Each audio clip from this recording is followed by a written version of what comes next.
For those of you who don't know me, my name's James Torin. I'm a director at Ipsos. You'll probably notice I'm somewhat illuminated this morning. I'm hoping that career on stage is coming soon, hopefully. Now, in terms of this morning, I'm going to spend about 20 minutes or so talking about the Global Business Influencers Survey, drawing on some of the latest findings and the insights from it. I thought, though, before we start, just a quick recap on GBI.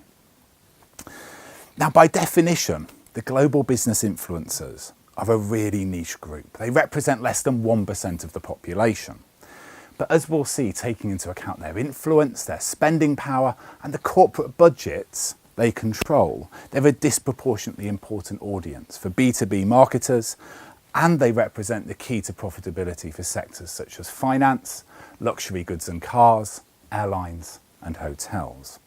And we speak to them across Asia, Europe, the US, and China. And for 2017, we added in Japan, taking the number of countries covered to 17.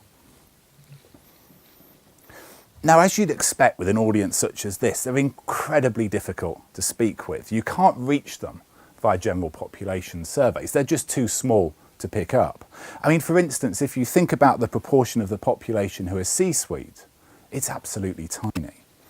But this is where GBI comes in. It focuses on senior business people in medium and large companies. It's used extensively by the media industry globally to understand this vital audience.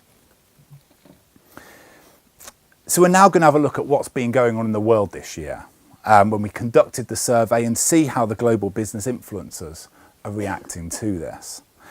I think it's worth noting here that during the presentation I'm going to draw on some global data from our GBI Barometer survey, which surveyed over 600 business influencers globally, and we'll also focus on the main European GBI dataset, which has a sample of over 3,000. Now, there's an old Chinese curse, which I'm sure some of you may have heard of. It says, "May you live in interesting times." Now, it's a curse because, of course, business thrives when there's minimal disruption in the political arena. And this certainly hasn't been the case in the past year. Brexit continues to rumble on. The outcome is seemingly no more clear. And Trump's presidential decision-making, well, it continues to be unpredictable. And who knows what Kim Jong-un will be getting up to next. Terrorism adds uncertainty to all of this, and nobody knows when it will next rear its ugly head. And adding to all of this, who knows how quickly and by how much technology will change the world that we live in. So we're existing in a world where uncertainty has very much become the norm.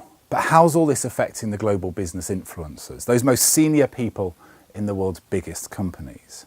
And where are all their priorities amongst all this uncertainty?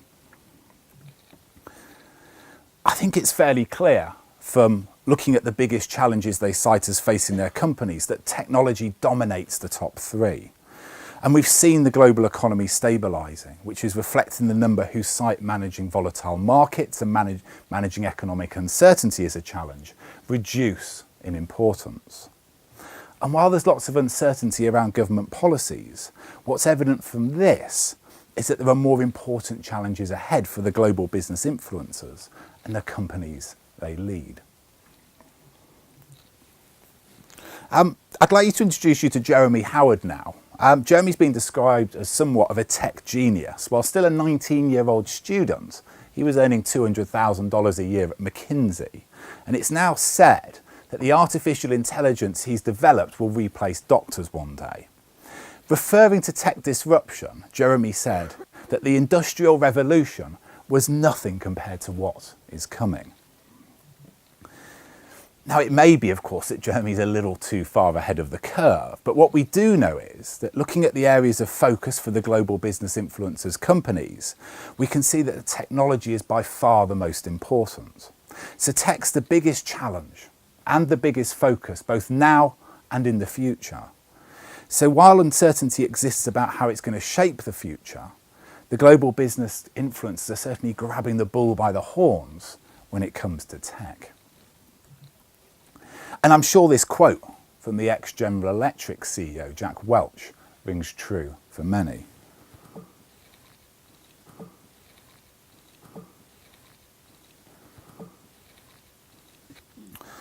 So with so much going on, what are the tech priorities for their organisations? I think what's clear is, I know there's a lot of data on here, but it demonstrates the amount of diversity that we see. I think what's coming through quite strongly is that all these new shiny things, such as robotics, AI and VR, are all very nice, but you absolutely need to get the basics right first. IT infrastructure and legacy modernisation, they're top priorities. I think the other area to pull out is cybersecurity. It's the second in the priority list. The first 6 months of 2017 seen an inordinate number of cybersecurity meltdowns. WannaCry was the biggest ransomware offensive in history, infected over 300,000 computers. For the global business influencers, it's all about making sure things are safe. And with 85% saying that data security threats will increase in the coming years, it's only going to become more of a challenge. Now, I'm going to come back to tech in a moment, but I just wanted to remind you that when we talk about senior business people on GBI, they really are the most senior. In Europe, 3/4 are C-suite, and they exist in companies with an average of 1,200 employees. A byproduct of being in these positions in big companies is that they control the biggest budgets, in total around almost 2 trillion in Europe. And their budgets in tech are over 400 billion. Spend areas range from cloud services to data centres to software services. And looking ahead at how they envisage their tech budget changing in the next 1 to 2 years, many see it increasing. Those budgets they control are only going to grow larger. So they're certainly the key audience you want to be speaking with when it comes to B2B marketing and communications. But the big question, we know that these people are involved in all aspects of decision making, but how do you go about influencing them? Well, when it comes to what influences their decisions in IT and technology, recommendation from peers is very strong. But I'm sure what's reassuring for many of you here is seeing media as the strongest influencer. So we've seen that tech's a huge part of their business lives. And with almost 8 in 10 agreeing that their business environment allows them to learn more about how to invest their private assets, they're certainly very aligned with Benjamin Franklin's view that an investment in knowledge pays the best interest. And you know what? They want to invest more in future technologies as well. They're incredibly financially savvy. They know that disruptive tech has the potential to create enormous profits.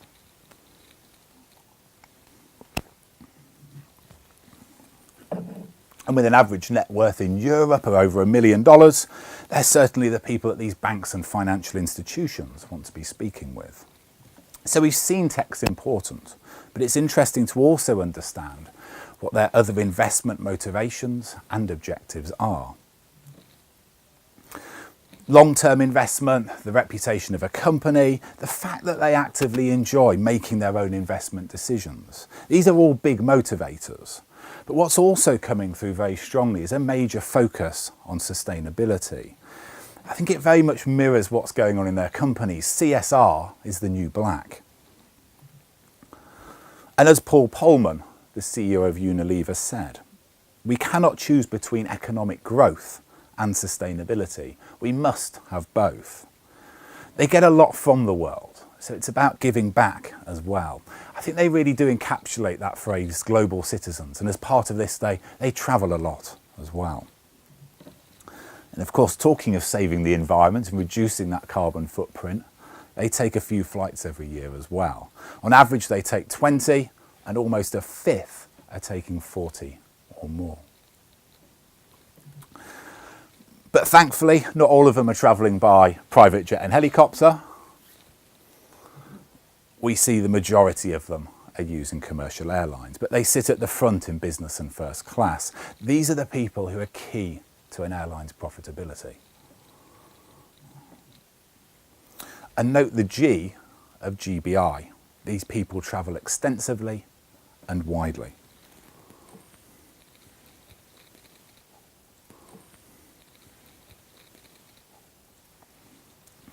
And it's not just for business. They spend an estimated $2.5 billion on personal travel every year. However, it's about what they look for in travel is changing. Now, of course, many stay in luxury hotels when travelling for leisure, but in lots of ways, travellers want something that's rare and unique. They're starting to define their own luxury. It's taking personalisation to the next level. And as part of this, we see hotels going to great lengths, assembling dossiers on individuals' interests and preferences. Technology is being used more and more to help identify what guests want. There's a travel company called Black Tomato, and it offers the opportunity to venture through the Pirrit Hills in Antarctica by ski, sled and snow kite. Now, it costs an absolute fortune at almost £70,000 per person, but it's a place where only a handful of people have travelled. It offers something unique, these life-enriching experiences, a sense of adventure. Now, of course, snow kiting across the Antarctic isn't going to be for everyone. I'm not sure I fancy it. But what we do know is that with the global business influencers, they have big budgets for travel, and they're therefore a key target market for the luxury travel industry. We also see this trend of experience transcend into luxury goods. It's big here as well. 75% agree that high quality experiences are more important to them than possessions. So it's important for brands to be able to deliver on this. It's all about rare and shareable experiences, these storied products. And heritage, it continues to be some of those things that allows brands to leverage stories that consumers, like all of us here, can buy into. I think Burberry did this really well last year. They released a short film called The Tale of Thomas Burberry. It was all about celebrating their 160th anniversary.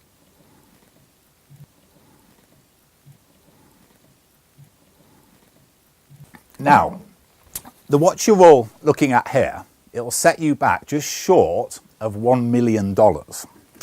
Now, I think there's mixed views on whether people think this is a nice watch or not, but it's been created by Richard Mille and the car manufacturer McLaren. Now, the other remarkable thing about it, apart from the price, is what it's made from. It uses a material called graphene. Now, graphene's 6 times stronger than steel, but 6 times lighter than steel, but 200 times stronger. And it even earned the professors who discovered it the 2010 Nobel Prize for Physics. So, I mean, what's going to attract someone to a watch like this? Well, you'd assume, hopefully, it's going to be pretty good at telling the time at that price. But there's also a couple of other things. Firstly, it's incredibly innovative. And secondly, it's absolutely unique. Only 75 pieces have been made. But only those with a lot of money will be able to afford it. And this is a picture of Jay Xiao, and I read about him a couple of weeks ago. He works for Morgan Stanley in New York, and while I'm not sure he's in the market for the watch we've just seen, he certainly is a bit of a watch enthusiast. He's pictured here at the Hublot boutique in Hong Kong, and he's purchasing a watch worth $25,000. Now, I thought the fascinating thing is when they were speaking with him, he said that this watch would complement the other 24 watches in his collection very well. Adding to this, each of these other watches is apparently worth around $50,000.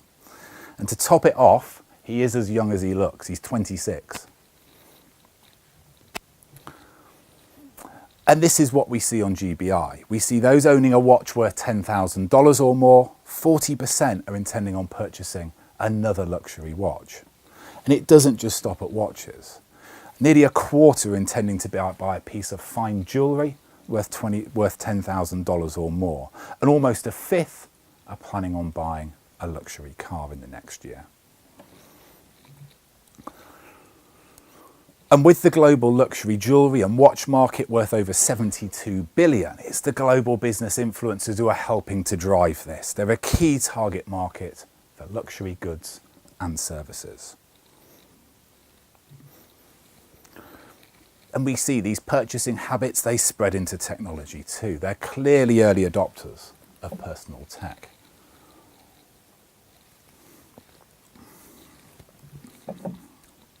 I think we see this, the abundance of technology across all areas of their lives. It is very clear. It's also offering them new ways in which to consume content. Now, given who the global business influencers are, keeping up to date with what is happening is critical to them. To do this, they're consuming content via multiple platforms. And I think what's interesting here is the resilience of these more established platforms, such as print and television. But to get more granular on their media consumption, we added a question this year about which platforms they use to keep informed about news and business during the day. First thing in the morning, it was all about print, with smartphone and radio helping to supplement this. When travelling to work, we see radio and smartphone becoming dominant.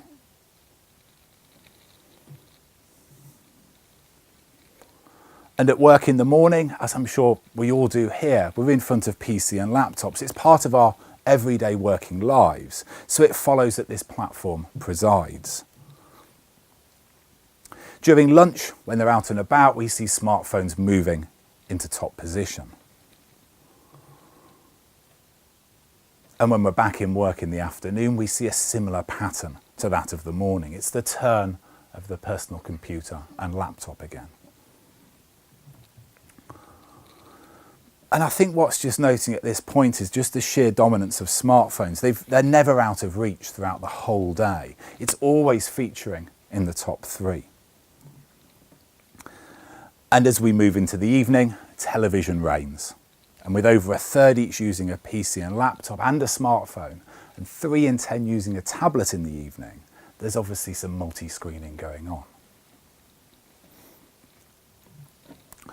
So, that's nearly it from me. But if there's just 3 things you take away from this morning, make sure it's these. Number 1, I think uncertainty and disruption have very much become the norm. Secondly, at the top of their agenda is technology. And amidst all this disruption, the focus is on getting the fundamentals right and ensuring that everything is safe and secure. And thirdly, GBI remains the only survey that reaches this critically important senior business audience on a global basis across Asia, Europe, the US, China and Japan.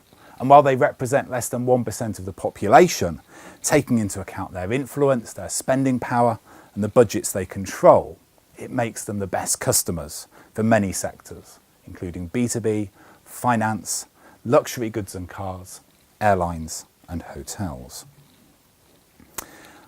Lastly, I'd just like to take this opportunity to thank you all very much for listening. I hope you found the presentation informative and insightful. Tea and coffee will be served in the room you're all just in. Thank you all very much for listening.